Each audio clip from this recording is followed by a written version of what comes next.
Subscribe करिए HiFi Study channel को, bell icon को प्रेस कीजिए लेटेस्ट वीडियो अपडेट सबसे पहले पाने के लिए।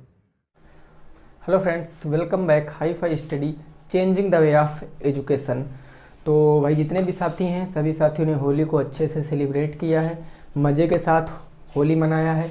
तो आज से हम लोग फिर से अपनी क्लास को कंटिन्यू करेंगे और आज की क्लास में हम कुछ ऐसे इम्पॉर्टेंट प्रश्नों को डिस्कस करेंगे जो परीक्षा में आ सकते हैं। इस टाइप के प्रश्न परीक्षा में ज़रूर दोस्तों आ सकते हैं और वहाँ पर गलत करने की संभावनाएं कुछ ज़्यादा ही रहती हैं। तो इसलिए आज की वीडियो में टोटल मैं आपको 10 प्रश्न बताऊंगा, जिसमें से 9 प्रश्न ऐसे होंगे जिनमें आपको थोड़ा ना थोड़ा कन्फ्यूज़न ज़रूर होगा।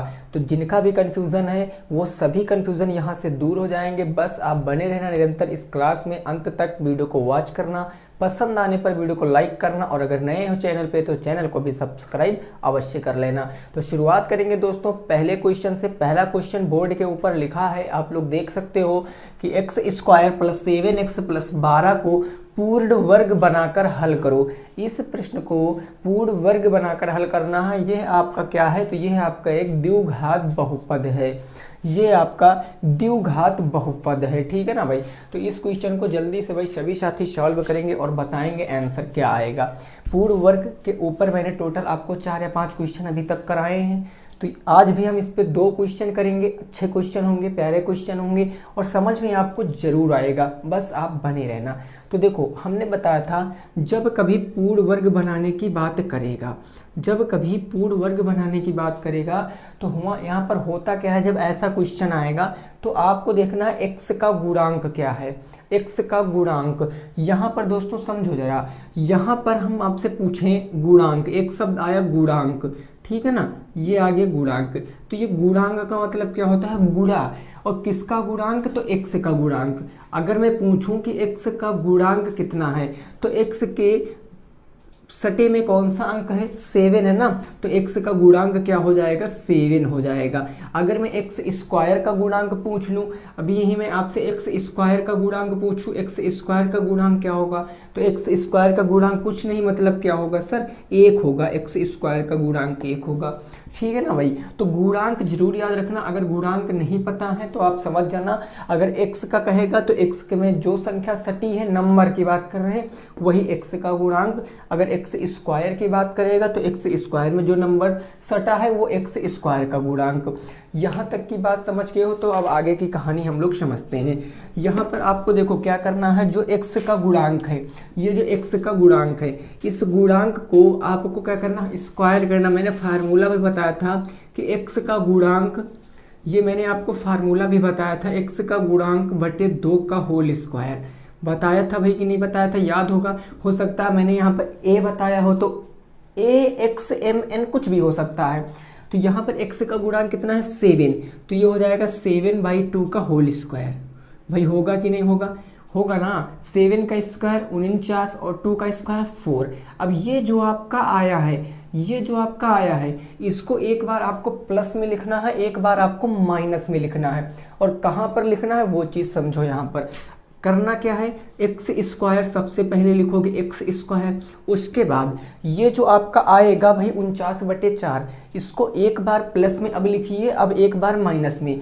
जस्ट एक्स स्क्वायर के बाद में ही लिखना है। तो एक्स स्क्वायर के बाद इसको हम एक बार प्लस में लिख लेंगे, यानी 49/4, और एक बार माइनस में लिख लेंगे 49/4। इतना करने के बाद ऊपर क्या बचा? प्लस के 7x, तो प्लस के 7x प्लस के बच गया 12।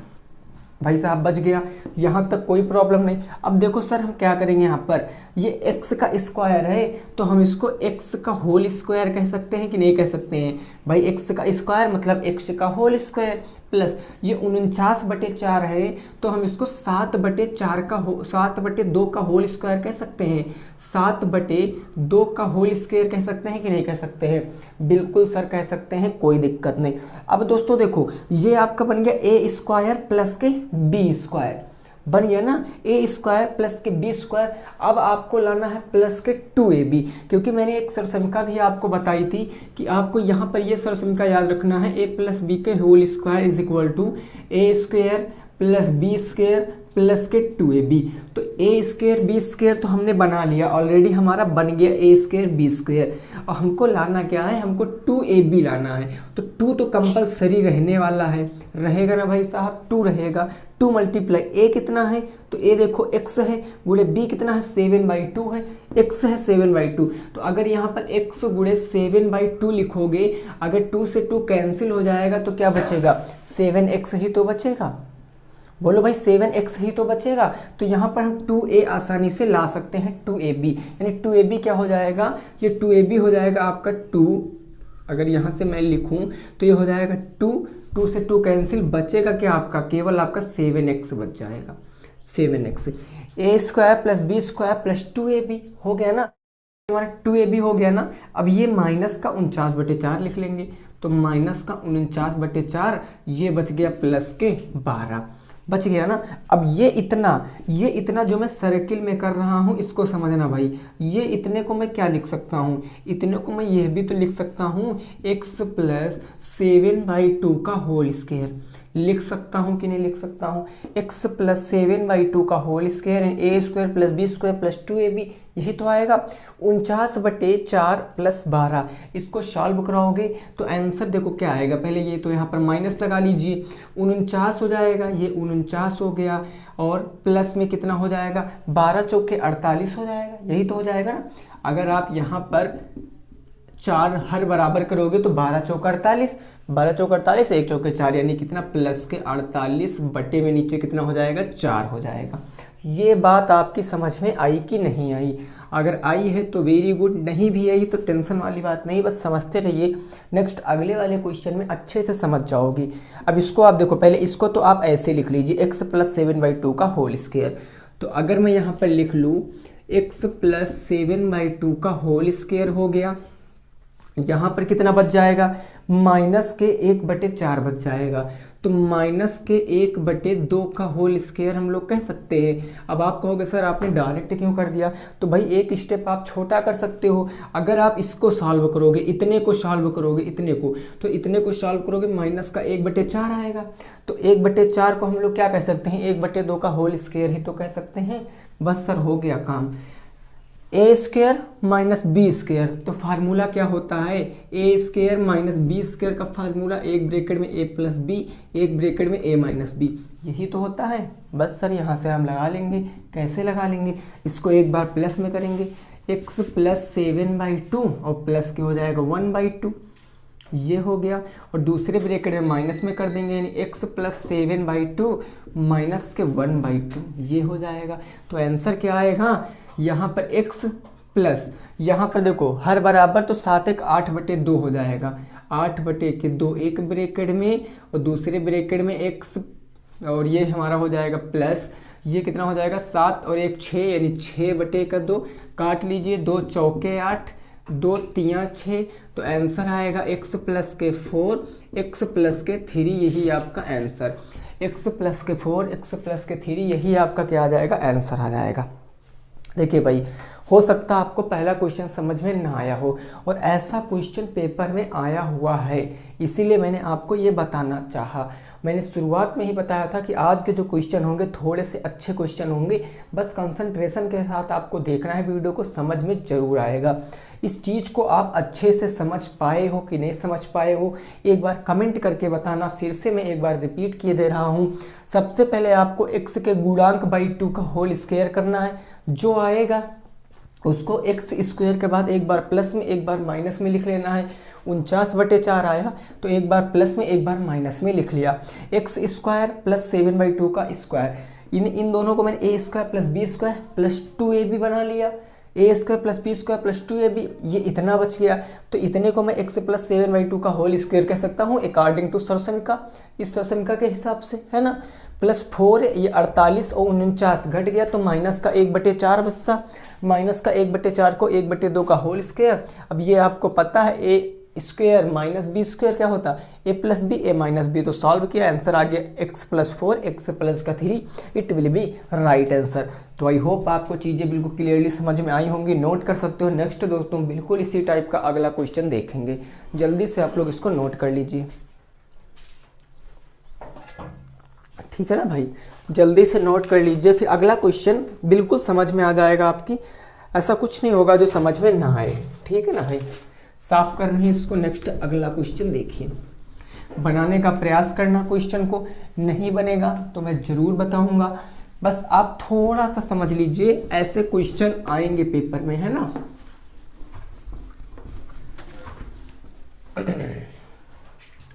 देखिए भाई, क्वेश्चन नंबर 2 हमारा क्या कह रहा, ए स्क्वायर प्लस के 4a, ए स्क्वायर प्लस के 4a को हल करो, को पूर्ण वर्ग बना के हल करो, पूर्ण वर्ग बनाकर हल करो। इस क्वेश्चन को लगाओ, इस क्वेश्चन को लगाओ और बताओ आंसर क्या आएगा। इस क्वेश्चन को लगाओ और बताओ भाई आंसर क्या आएगा। ए स्क्वायर प्लस के 4a को पूर्ण वर्ग बनाना है और आपको सॉल्व करना है। तो जल्दी से भाई सभी साथी फटाफट से इस क्वेश्चन को सॉल्व करेंगे, ठीक है ना। उससे पहले भाई जो साथी नए जुड़ रहे हैं, एक बार जल्दी से वीडियो को शेयर कर देंगे। भाई आप लोग इस टाइम वीडियो को कम शेयर कर रहे हो, ठीक है ना, तो ज़्यादा से ज़्यादा साथियों को जोड़ने का प्रयास किया करो। चलिए इस क्वेश्चन को देखते हैं। सर हमने क्वेश्चन देखा तो हमने यहाँ पर क्या बताया था कि जो a का गुणांक होगा, a का गुणांक भाई कितना है, 4 है, तो a का गुणांक यानी 4/2 का होल स्क्वायर कर लेंगे कि नहीं कर लेंगे, कर लिया। तो यहाँ पर 4 चुके हो जाएगा 16/4, 16/4, 4 से 4 काटोगे तो कितना आएगा, 4 आएगा, यानी 16 को 4 से डिवाइड किया तो 4। अब इस 4 को एक बार प्लस करना है, एक बार माइनस करना है। भाई इस 4 को एक बार प्लस करना, एक बार माइनस करना यहाँ पर। तो अब क्या करेंगे सर, ए स्क्वायर मैंने लिख लिया। अब ए स्क्वायर के बाद इसको एक बार प्लस का 4 कर देंगे, एक बार माइनस का 4 कर देंगे, फिर प्लस के 4a हो जाएगा, यही तो हो जाएगा। अब क्या करेंगे सर, कुछ नहीं करना है हमें भाई साहब, देखो कैसे, a है तो a का स्क्वायर हो जाएगा, 4 को हम लोग 2 का स्क्वायर कह सकते हैं कि नहीं कह सकते हैं, 4a इधर आ जाएगा तो 4a हो जाएगा, ये -4 उधर चला जाएगा, ये यहाँ पर क्या बन गया, a square plus B square plus 2ab, बना कि नहीं बना, a square plus B square plus 2ab। अब इसको हम क्या कह सकते हैं, इसको सर यही तो कह सकते हैं, a+2 का होल स्क्वायर कह सकते हैं। अगर नहीं बिलीव हो रहा तो आप अगर इसको खोल कर देखोगे, अगर आप इसको खोलोगे तो यही लाइन आएगी 3 तक। देखो सबसे पहले ए स्क्वायर प्लस बी स्क्वायर यानी 2 का स्क्वायर प्लस 2ab यानी 2 गुणे a गुणे 2। तो इसको सॉल्व कराओगे तो ए स्क्वायर प्लस 4 प्लस 2 दूनी 4a। बोलो भाई यही आएगा कि नहीं आएगा, सेम चीज़ें हैं, समझ में आ रहा ना। माइनस के ये क्या हो जाएगा, इधर 4 बच गया। अब यहाँ पर क्या कर सकते हैं सर, बिल्कुल आसानी से समझ सकते हैं, ये हमारा a+2 का होल स्क्वायर हो जाएगा, -4 को हम लोग क्या कह सकते हैं, -2 का होल स्क्वायर। तो a square minus B square, sir सभी का कौन सी लगाए थे, एक बार प्लस में लिख लीजिए, एक बार माइनस में लिख लीजिए। तो ये हमारा हो जाएगा a+2 प्लस के 4, a+2 प्लस के 2 हो जाएगा, a+2 प्लस के कितना हो जाएगा, 2 हो जाएगा। जब मैं इसको प्लस में लिखूंगा, अब इसको मैं माइनस में लिखूंगा तो a प्लस के 2 माइनस के 2, ये कट गया तो बचा क्या, a प्लस के 4, ये जुड़ जाएगा, 2 जुड़ गया 4 और बच गया a इंटू a। यही मेरे क्वेश्चन का सही जवाब, यही मेरे क्वेश्चन का बिल्कुल सही जवाब है। बोलो सेम पहले वाली प्रोसेस मैंने की कि नहीं की, मैंने कुछ अपने पास से इसमें अलग चीज़ें की, बिल्कुल भी नहीं किया, जो पहले किया था सेम वही किया है। अब आप लोग समझ चुके होंगे कि इसमें क्या क्या चीज़ें कैसी होती हैं। सबसे पहले आपको x का गुणांक लेना है, जो एक चर का गुणांक जिसकी पावर कुछ भी नहीं होगी, गुणांक लेके प्लस माइनस करके आसानी से सॉल्यूशन का बना के सॉल्व कर लेना। चलिए भाई इसको नोट कर लीजिए। नेक्स्ट अगले क्वेश्चन पे पहुँचेंगे, अगले क्वेश्चन पे पहुँचेंगे, वो भी क्वेश्चन बढ़िया सा क्वेश्चन है, एकदम झकास क्वेश्चन है। बात समझ के होना, ये कोई प्रॉब्लम नहीं ना। चलिए अगले क्वेश्चन पे पहुंचते हैं। ये भाई इंपॉर्टेंट क्वेश्चन है, नोट कर लेना कहीं पर स्टार बना के कॉपी पर। अगर आप ऐसे क्वेश्चन नहीं लगा पा रहे हो तब स्टार बना के कॉपी पर नोट कर लेना।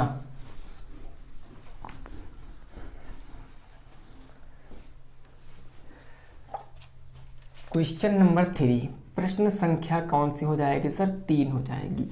क्या कह रहा है प्रश्न संख्या 3, 6 सेंटीमीटर त्रिज्या वाले एक वृत्त, 6 सेंटीमीटर त्रिज्या वाले एक वृत्त के त्रिज्यखंड का क्षेत्रफल, त्रिज्याखंड का क्षेत्रफल ज्ञात करो। क्षेत्रफल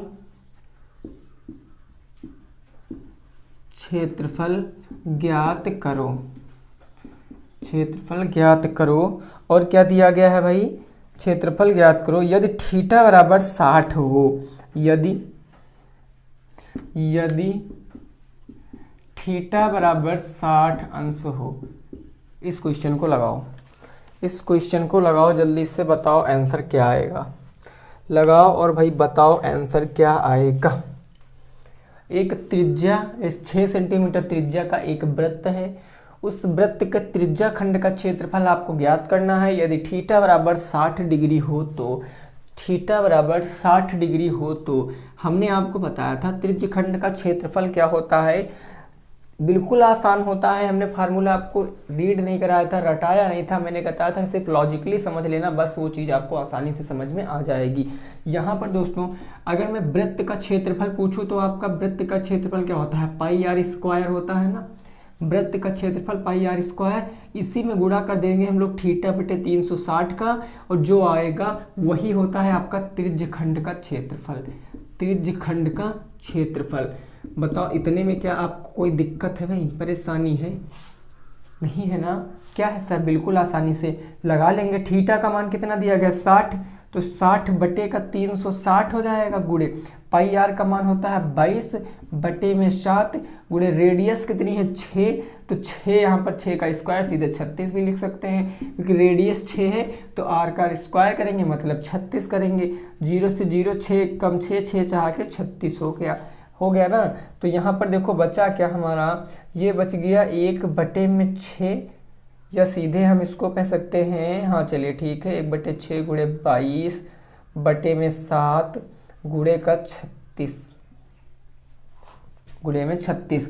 इसको जब सॉल्व करेंगे तो कितना आंसर आएगा भाई, इसको जब सॉल्व करेंगे तो देखो 6 चाह के कितना हो गया 36 आ गया, और इसका 22 बटे 7 का मान रख देंगे, यानी 6 गुणे 1.7 7 त्रिक 21 हो गया, 7 त्रिक 21 3.1 कितना बच गया 3, 7 चौके 28 1 4। तो हम इसको जब सॉल्व करेंगे तो 6 चौके 24 के 4 हासिल कितना आ गया 2 आ गया, 6 कम 6 6 2 हो गया 8, उसके बाद 6 त्रिक 18 दशमलव 2 अंक पहले, तो 2 अंक पहले 18.84 आ गया, 18.84। 6 चौके 24 के 4 कैरी आ गया 2, 6 कम 6 2 हो गया 8, 6 त्रिक 18.84 सेंटीमीटर स्क्वायर। यही आ गया त्रिज्य खंड का क्षेत्रफल, यही आपका आ गया त्रिज्य खंड का क्षेत्रफल। कोई दिक्कत कोई परेशानी नहीं, आपको समझ में आ गया है क्लियरली। चलो ठीक है भाई, नोट कीजिए, बिल्कुल ऐसा ही क्वेश्चन होगा, क्वेश्चन नंबर 4, जो कि आपके लिए बेहद इम्पॉर्टेंट है। तो इसको आप जल्दी से नोट कर लीजिए, इसको आप जल्दी से नोट कर लीजिए, ठीक है ना भाई। फिर अगले क्वेश्चन पे पहुंचेंगे, क्वेश्चन नंबर 4, वो भी एकदम बढ़िया सा क्वेश्चन है, ये बात समझ गए। फार्मूला नोट कर ली, देखिए फार्मूला याद करने की कोई ज़रूरत नहीं है, अगर आप इस फार्मूले के बेस पर 4-5 सवाल अच्छे से लगा लोगे ना, तो थीटा बटे 360 गुणे पाई आर स्क्वायर ये दिमाग में छप जाएगा, ये दिमाग में अच्छे से छप जाएगा, कोई दिक्कत कोई परेशानी की बात नहीं है। नहीं, अगर ऐसे आप मैथ में फार्मूला याद करोगे तो आप फार्मूला ही याद करते रह जाओगे, इतने फार्मूले होते हैं। क्वेश्चन नंबर भाई साहब 4, प्रश्न संख्या 4 क्या है, तो एक वृत्त के चतुर्थांश का क्षेत्रफल ज्ञात करो। एक वृत्त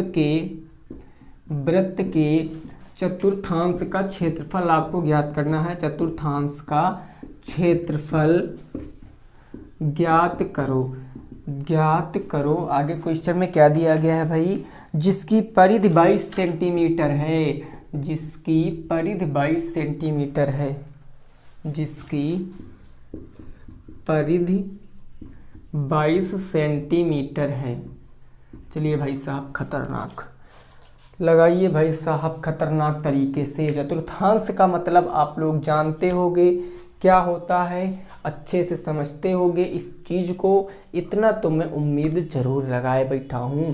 क्वेश्चन है, एक वृत्त के चतुर्थांश का क्षेत्रफल ज्ञात करो जिसकी परिधि आपको दी गई है 22 सेंटीमीटर। परिधि 22 सेंटीमीटर दिया गया। क्वेश्चन अगर ऐसे में मान लो एक हमारा सर्किल है, सर्किल का ये बिल्कुल सेंटर पॉइंट है, मतलब कि ऐसे करके हम अगर ज्ञात करेंगे तो 4 खंड बनेंगे। तो चतुर्थांश का क्षेत्रफल मतलब किसी एक का क्षेत्रफल आपको ज्ञात करना। मान लिया आपको इसका क्षेत्रफल ज्ञात करना है और आपको इसको बाहरी सीमा दी गई है, कितना है 22 सेंटीमीटर। अच्छा, ये क्षेत्रफल तो त्रिज्य खंड का तो क्षेत्रफल हुआ भाई, ये त्रिज्य खंड ही तो हुआ। जितने में मैंने ये थोड़ा सा गाढ़ा किया है ये आपका त्रिज्य खंड ही तो हुआ। और त्रिज्य खंड का क्षेत्रफल होता क्या है, अगर मैं बात करूं सर इस क्वेश्चन को लगाने के लिए, तो त्रिज्य खंड का क्षेत्रफल क्या होता है, जल्दी से बताना। त्रिज्य खंड का क्षेत्रफल, तो त्रिज्य खंड का सर क्षेत्रफल होता है थीटा बटे 360 गुणे पाई आर स्क्वायर, यही तो होता है। अब इसमें सर बड़ी प्रॉब्लम वाली बात हो गई है सर, क्या हो गई है, यहाँ पर सर रेडियस तो हमको दिया नहीं गया क्वेश्चन में। देखो क्या रेडियस दिया गया, नहीं दिया गया, रेडियस तो नहीं दिया गया। और ना तो हमको एंगल दिया गया है, ना रेडियस दिया गया, ना एंगल दिया गया है। तो हम इस चीज़ को कैसे लगाएंगे, इस चीज़ को कैसे लगाएंगे। एंगल तो खैर पता कर सकते हो, अगर आपने थोड़ा सा दिमाग खर्च किया होगा तो एंगल आप पता कर सकते हो आसानी के साथ। देखो भाई, यहाँ पर इसके लिए हम रेडियस ज्ञात करेंगे। कैसे, क्योंकि हमको वृत्त की परिधि दिया गया है, वृत्त की परिधि 12 सेंटीमीटर। तो अगर मैं यहाँ से कहूँ दिया है, क्वेश्चन में क्या दिया है समझना अच्छे से, नहीं बाद में समझ में नहीं आएगा। वृत्त की परिधि दी गई है ना, और वृत्त की परिधि होती क्या है, वृत्त की परिधि होती क्या है बताओ भाई, वृत्त की परिधि यही तो दिया गया ना। वृत्त की परिधि बराबर कितनी दी गई है, 22 सेंटीमीटर। और यहाँ परिधि होती क्या है, 2 पाई आर बराबर के 22 सेंटीमीटर होती है ना। हम यहाँ से अपनी रेडियस निकाल सकते हैं, त्रिज्या निकाल सकते हैं, बिल्कुल सर निकाल सकते हैं। यहाँ पर देखो भाई, ये 2 गुणे पाई आर का मान 22 बट्टे में 7 और गुणे का क्या हो जाएगा, आर बराबर के 22 हो जाएगा। ये 22 से 22 बिल्कुल से खत्म हो गया। यहाँ बचा 2/7, उधर जाएगा तो पलट जाएगा, 7/2 बचेगा। आर बराबर 7/2 यानी कि कितना आ जाएगा, 3.5 का सेंटीमीटर, 3.5 सेंटीमीटर हो जाएगा। ठीक है ना भाई, रेडियस कितनी आ गई, 3.5 सेंटीमीटर। अब कुछ लोग सोच रहे होंगे सर इधर तो 2/7 बचा था। जब एक परिमेय संख्या बराबर के उस तरफ या बराबर के इस तरफ आती है तो उनका क्रम बदल जाता है, अंश हर बन जाता है, हर अंश बन जाता है। ये बात आपको अच्छे से पता होगी। तो रेडियस आ गई 3.5 सेंटीमीटर। अब सर रेडियस पता चल गई, पाई आर का मान पता है, लेकिन अब एंगल सर कैसे पता करें। सर ये तो सोचने वाली बात है, बहुत ही सोचनी बात है कि एंगल कैसे पता करें। कुछ नहीं बात है, एक मेरा सिंपल सा क्वेश्चन बताओ, एक सर्किल में कितने एंगल होते हैं। इस पूरे सर्किल की बात करें, इस पूरे सर्किल में कितने एंगल होंगे, कितने एंगल होंगे। आप कहोगे सर 360 डिग्री 360 होंगे। और 360 एंगलों में चतुर्थांश का पूछे हैं, मतलब 4 बराबर भागों में बांटना है। तो अगर 360 को 4 से डिवाइड करेंगे, 4 9 36, 90 अंश क्या आ जाएगी, थीटा की वैल्यू आ जाएगी। थीटा कितना आ जाएगा, 90 अंश आ जाएगा। भाई जब चतुर्थांश की बात कर दिया तो सीधे समझ जाओ कि थीटा 90 अंश आएगा। 9 चौके 36, मैंने डायग्राम बनाया तब भी आपको समझ जाना था। ठीक है ना। अब देखो, अब हम इसका यहाँ पर क्या निकाल सकते हैं सर, एरिया आसानी से निकाल सकते हैं, निकाल सकते हैं ना। ये मेरा पहला स्टेप है, नहीं आप समझो इसी में आगे, पहले सर आपने ये कर दिया, अब मैं बाद में सॉल्व करूंगा। ठीक है ना, तो याद रखना, स्टेप बाय स्टेप समझना। थीटा का मान कितना है भाई, 90, ये देखो आया, बटे 360 गुणे, इसको साफ कर दें हम। यहाँ पर है पाई आर, पाई आर का मान कितना होता है 22 बटे में 7 गुणे आर कितना आया है, तो आर आया है आपका 3.5, 3.5, तो ये आ जाएगा 3.5 गुणे का 3.5। कोई प्रॉब्लम नहीं। 9 चौके 36, 1/4 हो गया, तो ये आपका हो गया 1/4 गुणे का 22/7 को हम ये यहाँ से 7 से काट सकते हैं, 0.5 7 × 5 = 35, तो ये बच गया 22 और गुणे में कितना बच गया, ये गुणे में बच गया आपका भाई कितना, इसको गुणा कराते 5 पंजे 25 के 5 कैरी कितना आ गया 2 आ गया, 5 तिया 15 16 17 ये 17 हो गया, 0.1 2 अंक बाद 0.175 इसको काट लेंगे 4 से, तो 4 से इसको काटेंगे तो कितनी बार जाएगा, या हम इसको सीधे गुणा भी करा सकते हैं। चलिए काट लेते, 4 पंचे का हो गया 20, 0.4 पंचे का 20। तो अब हमारे पास बचा क्या, 5.5 गुणे का 1.75, इसको आप गुणा कर लीजिए।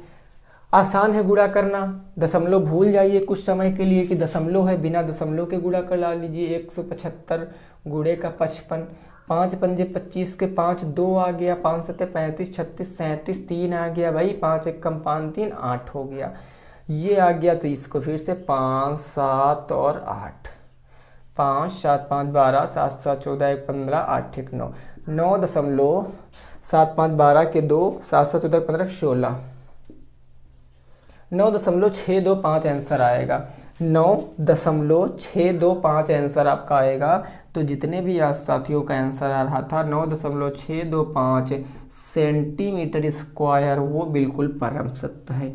9.625 सेंटीमीटर स्क्वायर वो बिल्कुल राइट है। उम्मीद करते हैं आपको यह क्वेश्चन समझ में आया होगा। नोट कर लीजिए, फिर अगले क्वेश्चन पे पहुंचते हैं। जल्दी से नोट कर लीजिए, फिर अगले क्वेश्चन पे पहुंचते हैं। यहाँ तक की बात बिल्कुल क्लियर है भाई, 4 क्वेश्चन हो चुके हैं। आज हम लोग कुछ अच्छे क्वेश्चन करेंगे, अच्छे से समझेंगे भी, ताकि समझ में ज़रूर आए हम लोगों को, है ना भाई साहब। नोट हो गया, स्क्रीनशॉट ले लिया आप लोगों ने, वेरी गुड। अब होगा प्रश्न संख्या 5, सिक्कों पर आधारित प्रश्न। इसका जवाब भाई सभी साथी देंगे, सभी साथी लगाने का प्रयास जरूर से जरूर करेंगे, ठीक है ना। नहीं लगे वो बात अलग की, बट प्रयास तो करना ही पड़ेगा। अगर प्रयास नहीं करेंगे तो काम कैसे चलेगा। प्रश्न संख्या 5 क्या है, तो प्रश्न संख्या 5 कह रही है, क्या कह रही सर, कि एक बैग में 180 रुपये हैं। एक बैग है कोई छोटा सा, उसमें टोटल 180 रुपये हैं, 180 रुपये हैं, ठीक है ना। फिर आगे है 1 रुपये 50 पैसे 25 पैसे के सिक्कों के रूप में, 1 रुपये 50 पैसे 25 पैसे के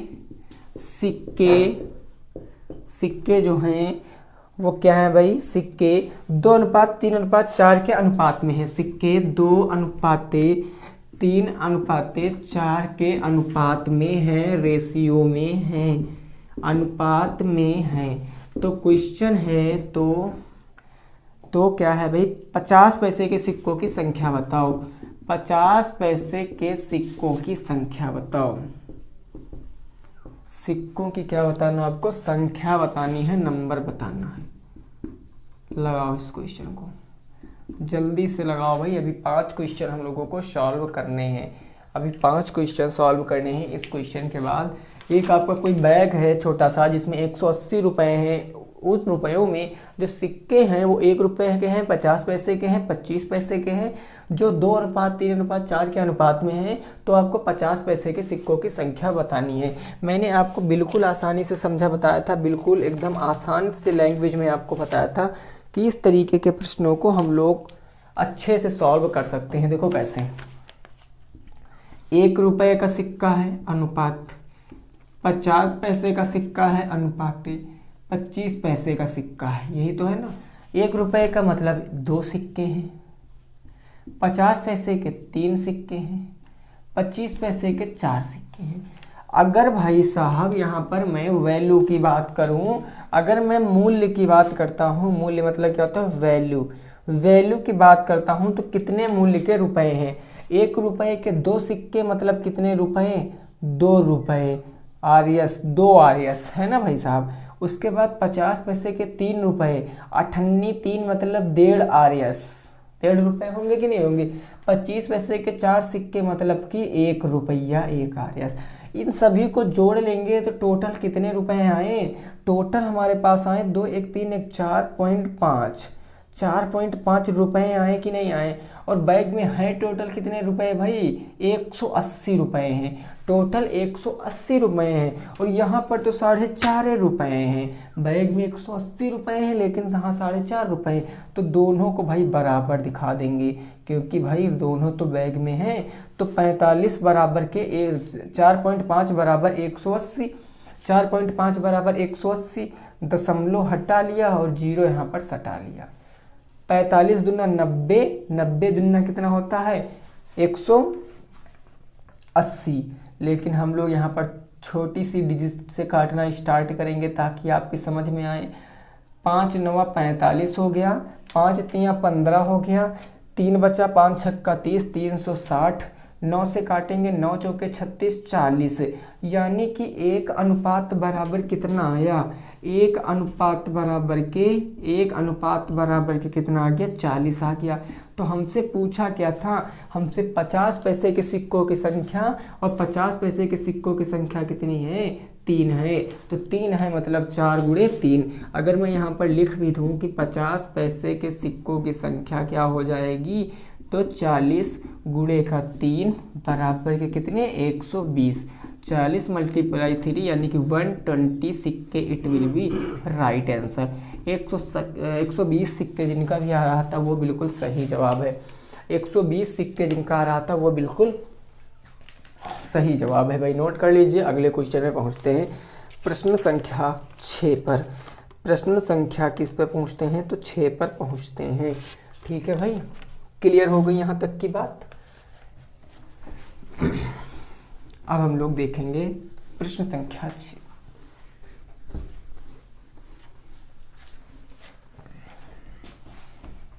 भाई अगर वीडियो पसंद आए तो लाइक ठोकते जाना, शेयर करते जाना, चैनल पे पहली बार आए हो तो सब्सक्राइब भी करते जाना ताकि आपको टाइम टू टाइम नोटिफिकेशन मिलता रहे।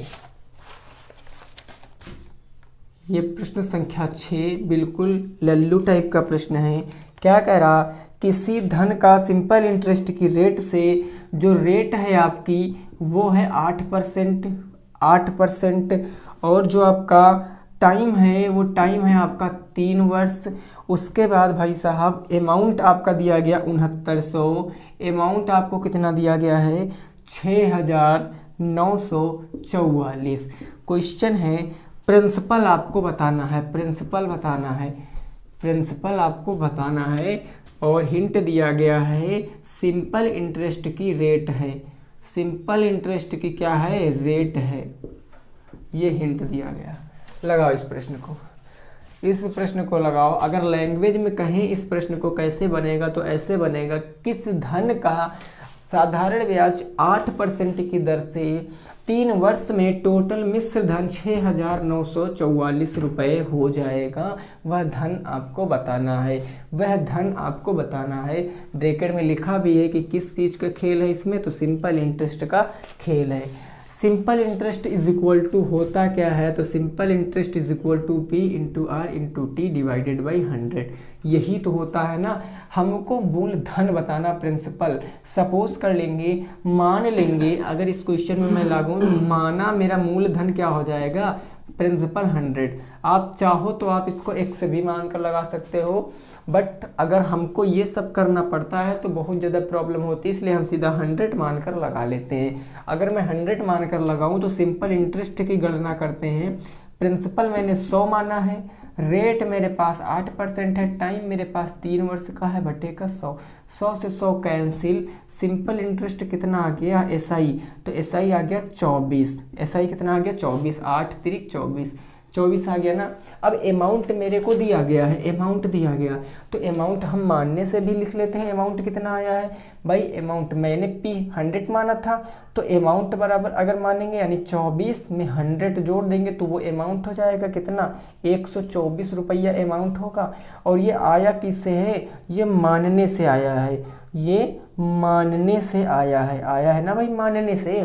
तो ये दोनों आपस में बराबर, यानी ये अमाउंट आपस में बराबर, यानी 124 इज इक्वल टू कितने, 6944। यही तो।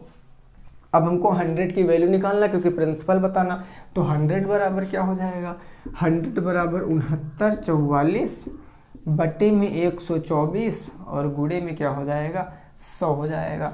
काट लीजिए भाई, कैसे किससे काटोगे, 4 से काट लेते हैं, 4 तियाँ 12, 4 एक कम 4, 4 से काटेंगे तो 25 बार में चला जाएगा।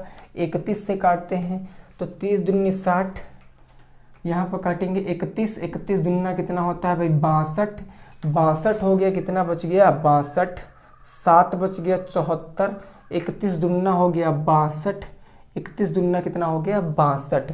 अगर 74 से आप 62 घटा दोगे, 4 में से 2 गया 2, 6 में से 7 गया 1, 12, 124, तो 31 चौके 3 चौक 12, 1 चौके 4, 31 चौके 324 और हमारा बचा कितना 224 गुणे 25 गुणा कराओगे तो 25 चौके 100 के 0 कैरी आ गया 10, 25 दूना 50, 10 60 के 0 कैरी आ गया मेरा 6, 25 दूना 50, 50 6 56, 5600 आपके क्वेश्चन का जवाब है। तो जिनके भी साथियों का 5600 आ रहा था वो बिल्कुल राइट है, नोट कर सकते हो।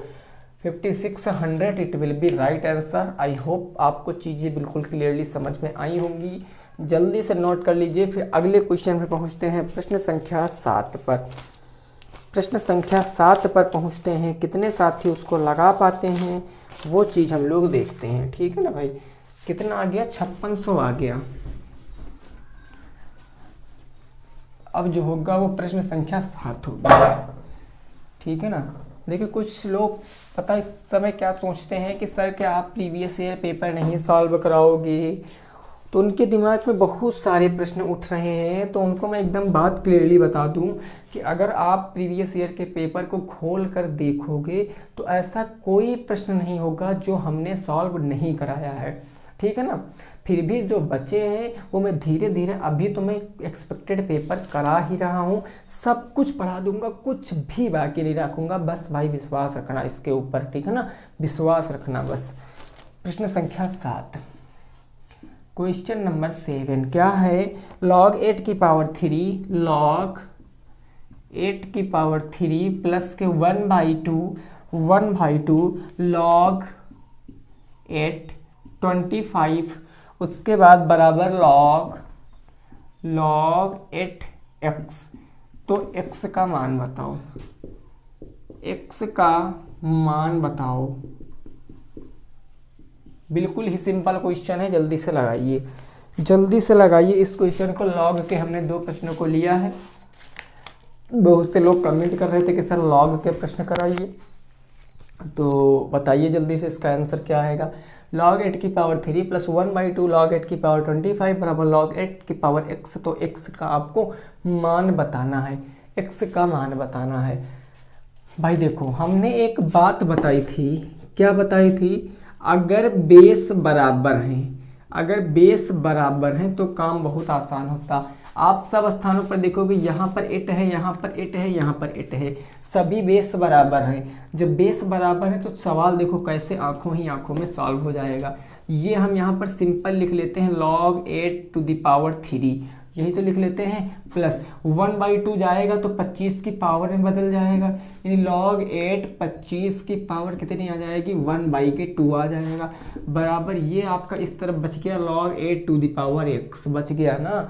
अब यहाँ पर भाई साहब देखो ये log 8 टू द पावर 3 बच गया, प्लस के log 8, अब 25 को मैं 5 की पावर 2 कह सकता हूँ और इसकी पावर 1/2, तो पावर से पावर खुलेगा मतलब इनका गुणा होगा, तो 5 की पावर 2 गुणे का 1/2, यही तो 2 से 2 कैंसिल, 5 की पावर 1 बच गया, 5 की पावर कितना बच गया 1 बच गया, तो बराबर के इस तरफ कितना बच गया log 8 to the power x।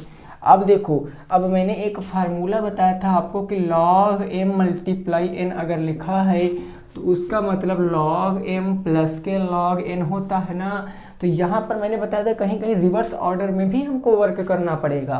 तो यहाँ पर आप देखो तो क्वेश्चन आपका इस भांति का है, इस भांति का है, तो हम इस भांति वाले को इस भांति में लिख सकते हैं, मतलब इस प्रकार को इस प्रकार में लिख सकते हैं, बिल्कुल सर लिख सकते हैं। आप देखोगे बेस बराबर है तो काहे नहीं लिख सकते हैं, यानी ये हो जाएगा log 3 मल्टीप्लाई 5, क्योंकि 2 की पावर 1 का मतलब 5, और उस तरफ बच गया आपका log 8 to the power x। log 8 से log 8 कैंसिल हो गया आपका, बचा कितना x बराबर 5 तियाँ 15 आपके क्वेश्चन का जवाब। जिन भी साथियों का 15 रहा था वो बिल्कुल राइट है, खेल गए हैं। नोट कर लीजिए, अगले प्रश्न पे पहुंचते हैं। कितना आंसर आ गया भाई? तो आ गया आपका 15, आ गया आपका बिल्कुल परम सत्य आंसर। 15 है आपके क्वेश्चन का जवाब। जल्दी से नोट कर लीजिए, अगले क्वेश्चन पे पहुंचते हैं। जल्दी से इसको नोट कर लीजिए, फिर अगले क्वेश्चन पे पहुंचते हैं। प्रश्न संख्या 8 पर। समझ में आ रहा है ना? चलिए, वेरी गुड। अगला जो प्रश्न होगा वो भी लॉग से ही है। सिद्ध करना है आपको, प्रूव करना है उसमें कुछ चीज़ें। क्या प्रूव करना है वो तो भाई क्वेश्चन अभी आएगा तब देखना। क्वेश्चन है आपका क्वेश्चन नंबर 8, प्रश्न संख्या 8 क्या है?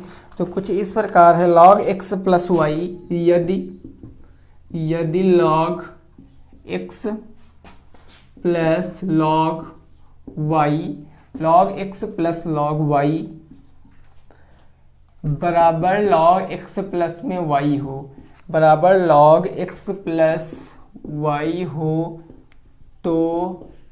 तो आपको सिद्ध करना है कि x बराबर 1 बटे y माइनस एक्स। तो x बराबर 1 बटे y माइनस एक्स सिद्ध। यदि log x plus log y बराबर log x प्लस y हो तो आपको सिद्ध करना है कि x बराबर y बटे y माइनस के 1 है। सिद्ध करना आपको y बटे y माइनस के 1 है, इस चीज़ को प्रूव करना है। तो जल्दी से बताइए, क्या इसको प्रूव कर पाना पॉसिबल है या नहीं है? अगर नहीं है तो क्यों नहीं है, यही आपको बताना है। ठीक भाई, देखो साथ में हम लोग लगाते हैं यहाँ पर। ये चीज़ मैंने आपको पिछले ही क्वेश्चन में बता दिया था, तो आपको ये चीज़ याद है, याद रखना है कि अगर कोई चीज़ प्लस में लिखी है तो उसको मल्टीप्लाई भी लिख सकते हैं लॉग में, अगर मल्टीप्लाई में लिखी है तो उसको प्लस में भी लिख सकते हैं। ठीक है ना भाई? तो यहाँ पर सर क्या करेंगे, एक्स यहाँ पर चलें तो देखो ये हमारा दिया गया है क्या, log x प्लस के क्या दिया गया है, log y is equal to log x plus के y, यही तो दिया गया ना। log को छोड़ दीजिए, log को छोड़ दीजिए, क्या करोगे यहाँ पर एक्स वाई लिखा है, इनको हम एक्स वाई कह सकते हैं, बराबर ये हमारा x प्लस के y। x को इस तरफ भेज लें क्योंकि y उस तरफ रखना है अकेले, तो x को इधर भेज देंगे। एक्स वाई माइनस के x बराबर के y। यहाँ कॉमन हमको x मिल रहा ना भाई, दोनों में देखो कॉमन x मिल रहा, x कॉमन ले लिया तो y माइनस एक्स से x कैंसिल 1 बच गया बराबर के y। तो x बराबर मान बताना है, ये y माइनस 1 गुणे में उधर जाएगा बट्टे में, y बट्टे y माइनस के 1। दैट्स प्रूव्ड, सिद्ध हो चुका है भाई, प्रूव्ड हो चुका है। जल्दी से नोट कर लो, ये प्रूव्ड हो चुका है। अगले प्रश्न पे पहुँचेंगे, जल्दी से इसको नोट कर लीजिए। कोई दम नहीं था प्रश्न में, लेकिन बहुत से लोगों को कन्फ्यूज़न रहा होगा इस प्रश्न में, तो उम्मीद करते हैं समझ में ज़रूर आया होगा, है ना भाई साहब? चलिए, प्रश्न संख्या कौन सा हो जाएगा, second last 9 number. Second last प्रश्न आज का होगा, यानी कि 9 नंबर प्रश्न। वो क्या है उसको भी समझते हैं, भावनाओं को क्वेश्चन की, और अच्छे से क्वेश्चन का आंसर हम लोग देंगे। क्वेश्चन नंबर 9 कह रहा है प्रश्न कि यदि कोई धनराशि वार्षिक ब्याज के आधार पर, यदि कोई धनराशि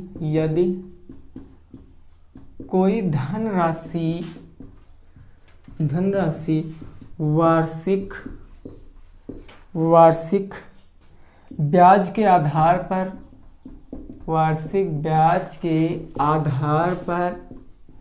आधार पर 3 वर्षों में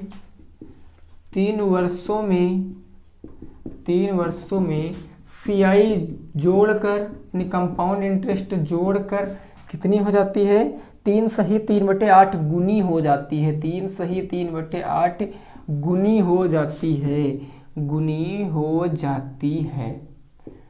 जाती है।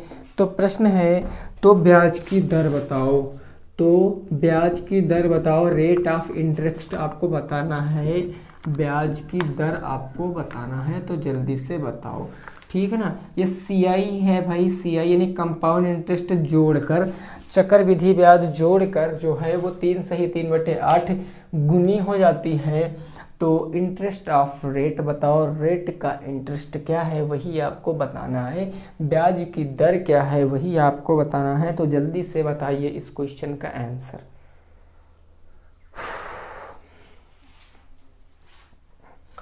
यदि कोई धनराशि, ठीक है ना, धनराशि नहीं पता तो क्या सर हम इसको 100 मानकर लगाएंगे?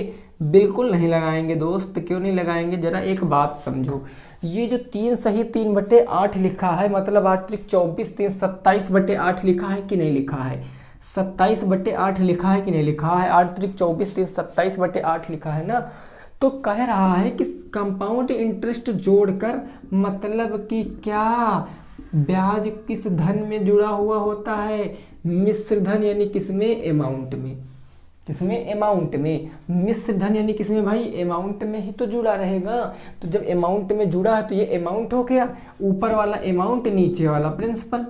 कोई दिक्कत नहीं है सर, है ना। सब कुछ तो पता है, अमाउंट पता है, प्रिंसिपल पता है, और हमको टी भी पता है। टी कितना है सर?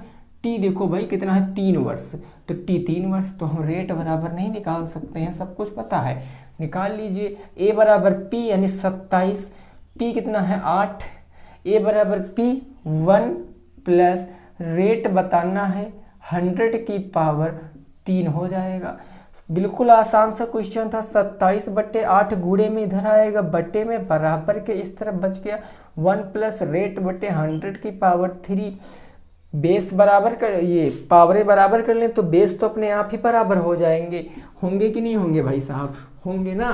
तो यहाँ 27/8 को मैं 3/2 की पावर 3 कह सकता हूँ।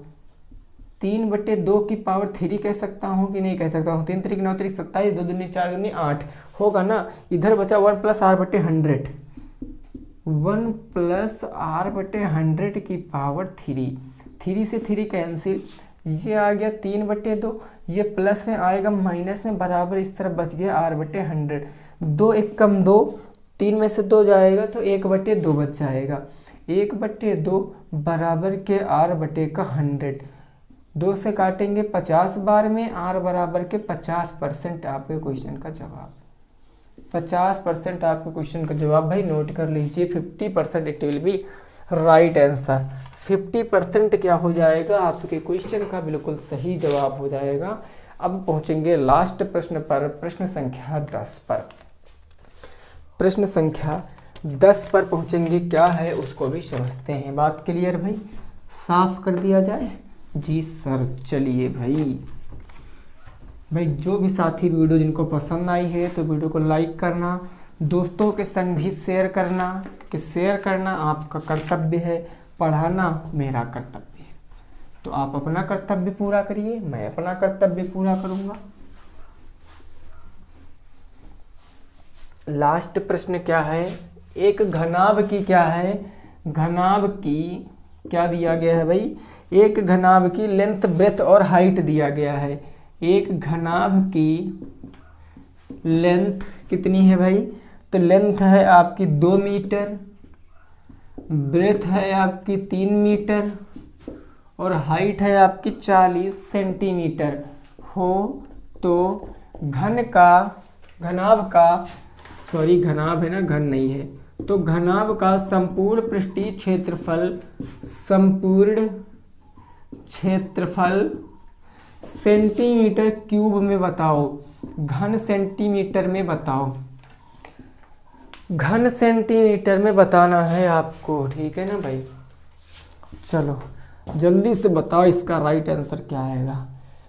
एक घनाभ है जिसकी लेंथ 2 मीटर और ब्रेथ 3 मीटर है, हाइट 40 सेंटीमीटर है। तो आपको घनाभ का संपूर्ण क्षेत्रफल बताना है, वो भी घन सेंटीमीटर में। घन सेंटीमीटर में तो सर सेंटीमीटर बताना है, मतलब सब चीज़ें जो सेंटीमीटर में होनी चाहिए। तो जो लेंथ आपकी घनाभ की 2 मीटर है, अगर इसको 100 से गुणा करा देंगे तो मतलब कि 200 सेंटीमीटर आपकी बन जाएगी कि नहीं बन जाएगी।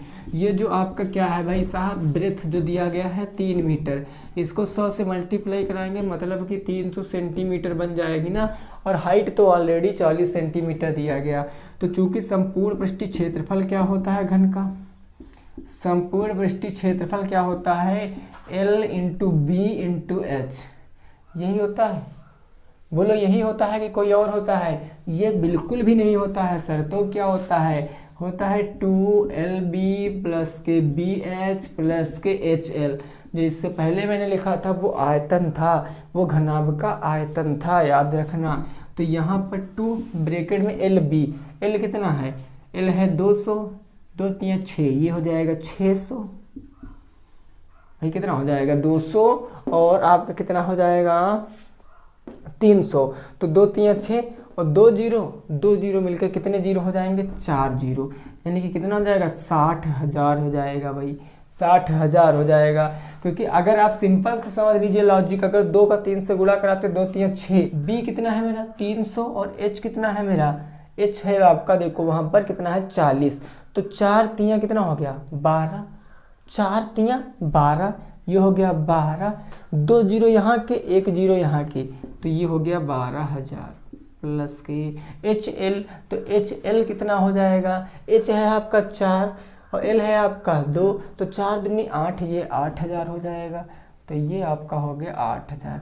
इन सभी को जोड़ लीजिए, तो जोड़ोगे तो क्या आएगा 60,000, 60,000 में 12,000 जोड़ोगे 70,000, 70 2 72, 72 8 80, ये आपका आ जाएगा 2 गुणे 80,000, 2 गुणे 80,000, 80 दुना कितना और दूनी 16, 16 1 2 3 4, 1 2 3 4, 1,60,000 सेंटीमीटर क्यूब आ जाएगा घन का आयतन, 1,60,000 सेंटीमीटर क्यूब आ जाएगा घन का आयतन।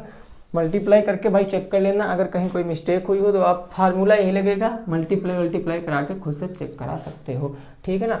तो उम्मीद करते हैं आपको वीडियो पसंद आई है। अगर दोस्तों वीडियो पसंद आई है तो वीडियो को करना है लाइक, दोस्तों के संग करना है शेयर, और चैनल पे पहली बार आए हो तो चैनल को आपको पता है क्या करना है सर, सब्सक्राइब करना है चैनल को, ठीक है ना। मिलेंगे दोस्तों आपसे कल, और आज के कमेंट सेशन में जरूर बताना आपको वीडियो कैसी लगी, मज़ा आया कि नहीं आया है। तब तक के लिए सभी साथी रखेंगे अपना ख्याल, मिलेंगे आपसे कल इसी टाइम।